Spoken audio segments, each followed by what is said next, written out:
क्या राजनीतिक मर्यादा का पाठ सिर्फ राहुल गांधी के लिए? क्या भारतीय जनता पार्टी के लिए कोई राजनीतिक मर्यादा नहीं है? क्या धार्मिक मर्यादा का पाठ सिर्फ शंकराचार्य को पढ़ाया जाएगा, मगर भाजपा के लिए कोई लक्ष्मण रेखा नहीं है? आज शंकराचार्य स्वामी अविमुक्तेश्वर आनंद नाराज हैं। वो कह रहे हैं कि मुझे धार्मिक मर्यादा का पाठ पढ़ाने वाली बीजेपी पहले धर्म के मामले में दखल देना बंद करे। उन्होंने सीधा प्रहार किया है प्रधानमंत्री नरेंद्र मोदी पर कि वो हमारे धार्मिक मामलों में दखल देना बंद करें तो मैं राजनीतिक मामलों में बयान देना बंद कर दूंगा। नाराज है शंकराचार्य। और आज मैं धार्मिक और राजनीतिक मर्यादा की बात क्यों कर रहा हूं दोस्तों? क्योंकि आपके स्क्रीन पर यह है अमित मालवीय, भाजपा का प्रवक्ता है, और इसने दो आपत्तिजनक बयान दिए, मगर इस पर कोई एक्शन नहीं लिया गया है। इसने पहले इंदिरा गांधी और राजीव गांधी की हत्या को जायज ठहराया है, यह कहते हुए कि भाई इन दोनों ने कुछ राजनीतिक फैसले लिए थे इसलिए इनकी हत्या हुई। और बात वहां नहीं रुकी, ट्रंप पर गोली चलती है और यह आदमी निशाना साधता है राहुल गांधी पर। लगातार इस तरह के विवादास्पद बयान भाजपा के नेता देते हैं। राहुल गांधी ने तो हिंदुओं का अपमान भी नहीं किया था, मगर याद कीजिए दोस्तों किस तरह से राहुल गांधी के बारे में दुष्प्रचार किया गया था कि राहुल गांधी ने हिंदुओं को हिंसक बताया, जबकि राहुल गांधी ने भाजपा, प्रधानमंत्री नरेंद्र मोदी, आरएसएस की सोच को हिंसक बताया था। मगर आज बहुत जरूरी हो जाता है कि हम सुने शंकराचार्य क्या कह रहे हैं। उनके तीन बयान एक के बाद एक। सबसे पहले पत्रकारों ने उनसे पूछा कि भाई आप राजनीतिक मामलों में क्यों दखल दे रहे हैं। दरअसल उनकी आलोचना इसलिए हो रही है क्योंकि वो उद्धव ठाकरे से मुलाकात करते हैं और मुलाकात के बाद कहते हैं कि भाई उद्धव ठाकरे के साथ विश्वासघात हुआ है, उनकी पार्टी को दो फाड़ कर दिया गया, उनकी सरकार को गिरा दिया गया, और हिंदू धर्म में जो शिक्षा दी जाती है ये उसके अनुरूप नहीं है। उन्होंने एक तरह से समर्थन किया उद्धव ठाकरे का। भाजपा को उनके इस बयान से मिर्ची लग गई। फिर क्या था? सारे पालतू पत्रकारों को शंकराचार्य के पीछे लगा दिया गया। सुनिए फिर उन्होंने किस तरह से नसीहत दी प्रधानमंत्री को। शंकराचार्य स्वामी अविमुक्तेश्वरानंद आज से नहीं, याद कीजिएगा जब 22 जनवरी को राम मंदिर की प्राण प्रतिष्ठा हुई थी तब से कुछ असहज करने वाले सवाल उठा रहे हैं। वो कह रहे हैं कि भाई प्राण प्रतिष्ठा का ये वक्त नहीं है, आप सिर्फ राजनीति के लिए प्राण प्रतिष्ठा कर रहे हैं, वोट हासिल करने के लिए प्राण प्रतिष्ठा कर रहे हैं और इससे किसी का फायदा नहीं होगा। आज शंकराचार्य स्वामी अविमुक्तेश्वरानंद इस बात की याद दिला रहे हैं कि किस तरह से भाजपा को करारी हार का सामना उत्तर प्रदेश में करना पड़ा। जहां रामलला बैठे हुए वहां से छत टपक रही है, वो ये तमाम चीजों की याद दिला रहे हैं। भाजपा के लिए शंकराचार्य आंख की किरकिरी इसलिए भी है क्योंकि वो केदारनाथ के सोने का जिक्र करते हैं। कहते हैं कि कहां गायब हुआ 228 किलो सोना, और 228 किलो सोना अब 23 किलो कैसे रह गया। याद कीजिए उन्होंने क्या सवाल उठाए थे, सुनते हैं। हम लोगों को जहां भी जा रहे हैं वहां पर लोग पूछ रहे हैं कि केदारनाथ का सोने वाला मामला क्या है। जब 230 किलो सोना वहां पर लगाया गया था तो फिर अब वो 23 किलो कैसे हो गया, ये भी लोग पूछ रहे हैं। और ये भी पूछ रहे हैं कि जब सोना लगाया था तो तांबा कैसे हो गया। बात तो सही है, ये ऐसा विषय है कि भगवान से धोखा किया गया है। अगर दान देने वाले जो लोग हैं उनसे उन्होंने अगर ये किया है, भगवान के प्रति धोखा किया है, तो भी बहुत गजब की बात। और अगर वहां पर काम करने वाले लोगों के द्वारा, कार्यदायी लोगों के द्वारा अगर ये किया गया है, अथवा बद्रीनाथ केदारनाथ मंदिर समिति नहीं देख पाई या वो उसमें सम्मिलित है, इस तरह के कितने सारे प्रश्न उठ जा रहे हैं। और ये कोई छोटा मामला नहीं है, एक तो बहुत लंबे अमाउंट का मामला है। भगवान से धोखे का मामला सबसे बड़ा है। 1 रुपए का भी धोखा हो, कोई व्यक्ति किसी से कर ले तो एक बार उसको क्षमा किया जा सकता है, लेकिन केदारनाथ भगवान से, वो भी स्वयंभू, वो भी सबसे ऊंची जगह पर जो विराजमान भगवान केदारनाथ है, जहां जाने से व्यक्ति को मोक्ष की प्राप्ति होती है, उन भगवान से अगर किसी ने धोखा किया है तो उसको तो सामने आना ही पड़ेगा। और स्वामी अविमुक्तेश्वरानंद लगातार प्रधानमंत्री नरेंद्र मोदी पर हमला बोल रहे हैं। उन्होंने यह तक कह दिया कि प्रधानमंत्री का मैं हितैषी हूं, क्योंकि प्रधानमंत्री के हाथों जो गलत चीजें हो रही हैं, जब वो जाएंगे ऊपर, यमराज के सामने खड़े होंगे, जब उनके कर्मों का हिसाब होगा, तब वो क्या जवाब देंगे। इसीलिए मैं प्रधानमंत्री का हितैषी हूं। सुनिए उन्होंने क्या कहा, ये अपने आप में बहुत बड़ी बात है। हमसे बड़ा नरेंद्र मोदी का कोई हितैषी नहीं है। क्यों? क्योंकि आप लोग उनको प्रधानमंत्री के रूप में देखते हो, नेता के रूप में देखते हो। हम ये देखते हैं कि कल को इसका भी प्राण छूटेगा, कल इसका भी शरीर छूटेगा, और जब ये यमराज के दरबार में खड़ा होगा तो ये क्या कहेगा? क्योंकि इतने पाप इसके हाथ से करवा लिए जा रहे हैं, इतनी मूर्तियां तोड़वा ली जा रही हैं, इतनी गायों की हत्या करवा ली जा रही है, ये सब करवाए जो अशास्त्रीय कार्य किए जा रहे हैं, धर्म विरुद्ध कार्य इसके हाथ से करवा लिए जा रहे हैं, उसका ये क्या जवाब देगा यमराज के दरबार में? तो हम तो उनके लोक का भी सोच रहे हैं, उनके परलोक का भी सोच रहे हैं। तो इसलिए हमको समय समय पर आप लोगों के माध्यम से उनके गलत कामों के लिए कड़क से कहना पड़ता है, लेकिन हमारे मन में उनके लिए मैल नहीं है। हम उनका अच्छा चाह करके वो ये बात कहते हैं। लेकिन क्या करें, आजकल तो जो सच कहे, जो आपके हित की बात कहे, वही कड़वी बात आप स्वीकार ही नहीं करना चाहते हो। आप समझते हो ये हमारा दुश्मन है, तो आप दुश्मन मान के बैठे रहो।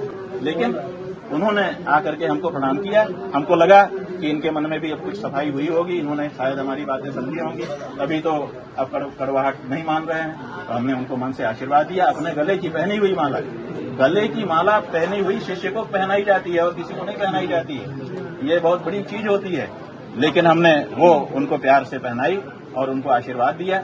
भगवान उनको और ऊंचा ओहदा दें और उनके अंदर शक्ति दें कि उनके हाथों से जो गलत काम उनके चट्टे बट्टे करवा रहे हैं, वो कम से कम इस मामले में कड़क हो जाएं जैसे हम कड़क हैं। दोस्तों, मैं एक बात स्पष्ट कर दूं, मेरा यह मानना है कि ना धार्मिक लोगों को राजनीतिक मामलों में दखल देना चाहिए, ना राजनीतिक लोगों को धार्मिक मामलों में दखल देना चाहिए। मसलन जब राम मंदिर की प्राण प्रतिष्ठा हुई थी तो पूरा कैमरा सिर्फ प्रधानमंत्री पर फोकस था। यह सरासर गलत था। उस मौके का इस्तेमाल भाजपा ने वोट हासिल करने के लिए किया, मगर समानांतर तौर पर क्या हो रहा था? अयोध्या की आसपास की जमीनें भाजपा के करीबी लोग खरीद रहे थे, औने पौने दामों में, और बेच रहे थे। यह बात अलग है कि पिछले 7 सालों से अयोध्या के जमीनों का सर्कल रेट में कोई बढ़ोतरी नहीं आई। राम पथ बनाने के लिए लोगों को बेघर किया जा रहा था। यह सब हो रहा था। कहने को प्रधानमंत्री प्राण प्रतिष्ठा में शिरकत कर रहे थे, मगर आम इंसान की हालत बद से बदतर थी। इसीलिए 22 जनवरी को आप जो भी कर रहे थे उसका मकसद सिर्फ राजनीति था। उसका लोगों के परोपकार से कोई लेना देना नहीं था। वो मामला धार्मिक था ही नहीं। उसका मकसद सिर्फ राजनीति करना था, वोट बटोरना था। इसीलिए स्वामी अविमुक्तेश्वरानंद नाराज।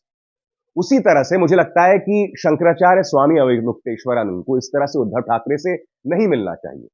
और वो जो उन्होंने बयान दिया कि उनके साथ विश्वासघात हुआ है, मैं समझ सकता हूं कि पूरा भाजपा का प्रचार तंत्र उनकी जान का दुश्मन बना हुआ है। उन पर लगातार निशाना साधा जाता है। स्वामी जी के बारे में मैं जानता हूं, एक अरसे से जानता हूं, मैं बहुत इमोशनल है, दिल से सोचते हैं, और उनके दिल और दिमाग में ज्यादा फर्क नहीं है। इसीलिए वो इमोशनल होकर भी कई बातें कह देते हैं। मगर मुझे अब भी लगता है कि उन्हें इस तरह से राजनीतिक मामलों में दखल नहीं देना चाहिए। मगर उसका वो तर्क क्या दे रहे हैं कि भाई आप हमारे धार्मिक मामलों में दखल देना बंद कर दें तो मैं राजनीतिक बयान देना बंद कर दूंगा। हकीकत यही है दोस्तों कि वोट हासिल करने के लिए प्रधानमंत्री धार्मिक मामलों में दखल देते हैं और स्वामी जी फिर उसके बाद उद्धव ठाकरे से मिलते हैं। ये दोनों ही चीजें सही नहीं हैं। मगर बड़ी बात यह है कि शंकराचार्य के मुकाबले प्रधानमंत्री नरेंद्र मोदी की जवाबदेही आम जनता के प्रति कहीं ज्यादा है। जी हां, कहीं ज्यादा है। शंकराचार्य एक धार्मिक गुरु है, उनकी जवाबदेही धर्म को लेकर है, मगर प्रधानमंत्री की जवाबदेही शासन को लेकर है। प्रधानमंत्री को कहीं ना कहीं जवाबदेही देनी होगी कई मुद्दों पर। मसलन हम देख रहे हैं कि पिछले कई महीनों में जम्मू कश्मीर में हमारे जवान शहीद हो रहे हैं, मगर क्या प्रधानमंत्री ने उस पर कुछ भी कहा? बिल्कुल नहीं। यानी कि शासन से जुड़ी मर्यादा का लगातार पालन भाजपा नहीं करती। प्रधानमंत्री तो उस पर बयान ही नहीं देते, जो अपने आप में कितनी शर्मिंदगी वाली बात है। मैं आपसे फिर पूछना चाहता हूं, कल 4 जवान हमारे फिर शहीद हुए, जिसमें एक कैप्टन शामिल है। क्या प्रधानमंत्री ने कोई बयान दिया? अब तक जम्मू में लगातार हमारे सैनिकों पर निशाना साधा जा रहा है। क्या प्रधानमंत्री ने अब तक एक भी बयान दिया? ये सवाल किए जाएंगे और आपको इन बातों का जवाब देना पड़ेगा। और सबसे बड़ी बात, राजनीतिक मर्यादा, इसका उल्लंघन नहीं किया जा सकता है। राहुल गांधी ने हिंदू धर्म का अपमान भी नहीं किया था, मगर उनके बारे में प्रचार चलाया गया कि हिंदू धर्म का अपमान किया गया। मगर यह आदमी, आपकी स्क्रीन पर यह अमित मालवीय। इस वक्त सोशल मीडिया पर 2 नाम ट्रेंड कर रहे हैं, एक अमित मालवीय और एक इंडिया टुडे का पत्रकार राहुल कंवल। अमित मालवीय ने इंडिया टुडे के मंच पर एक बहुत ही भड़काऊ बात कही। यह कही कि भाई इंदिरा गांधी और राजीव गांधी की हत्या उनके राजनीतिक फैसलों की वजह से की गई। बताइए। और फिर ट्रंप पर गोली चलती है और यह आदमी राहुल गांधी को घसीटने की कोशिश करता है। सबसे शॉकिंग बात, यह बात वो इंडिया टुडे पर कहता है, मगर जो एंकर होता है राहुल कंवल, वो दखल तक नहीं देता है, वो उसे काउंटर तक नहीं करता कि तुम हिंसक बात कह रहे हो। और उससे भी ज्यादा शॉकिंग बात, फिर वो अपने सोशल मीडिया हैंडल एक्स पर उसी बयान को दोबारा पेश करता है। आप देख रहे हैं गोदी मीडिया किस तरह से भाजपा की सुपारी लेकर विपक्ष को बदनाम करता है, और यह बार बार किया जा रहा है। दोस्तों, मैं आपको सुनाना चाहता हूं अमित मालवीय ने कहा क्या था। अब यह बताइए, ना पत्रकार ऐसे वाहियात बयान के लिए भाजपा के प्रवक्ता को कटघरे में रख रहा है, और दूसरी तरफ सारी मर्यादा का पाठ सिर्फ विपक्ष के लिए, सारी मर्यादा का पाठ राहुल गांधी, तेजस्वी, अखिलेश यादव के लिए। कोई मर्यादा का पाठ जो है इन लोगों को नहीं पढ़ाया जाएगा। कांग्रेस ने इस बात को लेकर शिकायत भी की है जेपी नड्डा से, उन्होंने बाकायदा ये खत लिखी, मगर आप जानते हैं दोस्तों, इस खत का पालन नहीं होगा। आपको याद होगा रमेश विधुड़ी, पूर्व सांसद, संसद के अंदर उन्होंने दानिश अली, जो सब बीएसपी के सांसद थे, उसे कटुआ, आतंकवादी और न जाने किन किन शब्दों से नवाजा था। क्या जेपी नड्डा ने उन्हें लताड़ लगाई? नहीं। टिकट काट दिया, ये बात अलग है, मगर क्या कोई बयान भाजपा ने दिया? बिल्कुल नहीं। अब कांग्रेस ने अमित मालवीय की शिकायत की है। पवन खेरा का बयान आपकी स्क्रीन पर।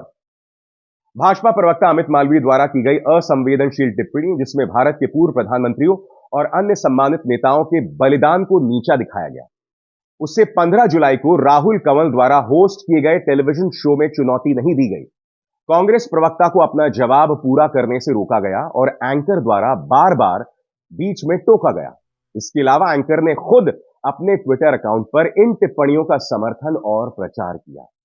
आज सुबह हमारे द्वारा यह सवाल करने के बावजूद कि उन्होंने ट्वीट क्यों नहीं हटाया, इसका अभी तक कोई जवाब नहीं मिला है। स्पष्ट है कि उनका खुद को या अपने चैनल को इस विवादास्पद बयान से दूर रखने का कोई इरादा नहीं है। दुर्भाग्य से ऐसा लगता है कि कुछ लोग अभी भी 4 जून 2024 के महत्व को समझने में विफल रहे हैं। हमें घोषणा करने के लिए मजबूर होना पड़ रहा है कि कांग्रेस पार्टी के प्रवक्ता अब राहुल कंवल के शो में भाग नहीं लेंगे, मगर विपक्ष भी जानता है कि इसके अलावा वो कुछ कर नहीं सकते हैं। दुख की बात यह है दोस्तों कि ये इंडिया टुडे ग्रुप है। इस ग्रुप को मैंने अपने 6 साल दिए हैं।